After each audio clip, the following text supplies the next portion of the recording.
Omutendesi wa Uganda Cranes Micho afunye akamwenyumwenyu bw'ayingidde enkambi olwaleero n'abaguzannyira ensimbi 7 ng'ebula ennaku 6 ttiimu ye etunkine ya Madagascar mu mupiira ogw'okusunsulamu amawanga ageneetaba mu mpaka z'ekikopo kya Africa omwaka ogujja.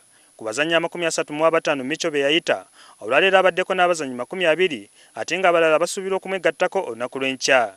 Mu baasuubira okumwegattako olunaku lw'enkya kuliko omukwasi wa ggoolo Robert Odongkalo okuva Ethiopia eyali yafuna obuvune nga kati atandise okuwona wamu ne Alex Kakuba ne Kizito Luwaga okuva Portugal. Liigi zonna we ziba zinaatera okuggwa abazannyi abamu bafuna obuvune.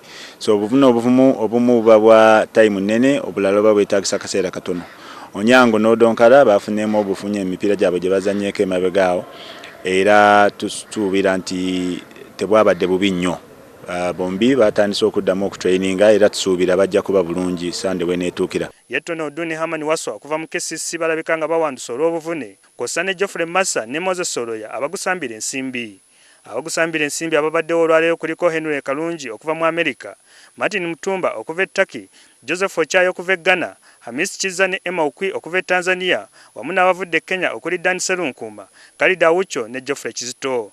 Tiimu ya kusitula okugenda Madagascar ku Lwokutaano luno ezannye ku Sande. Sam Mpoza, NTV Akawungeezi.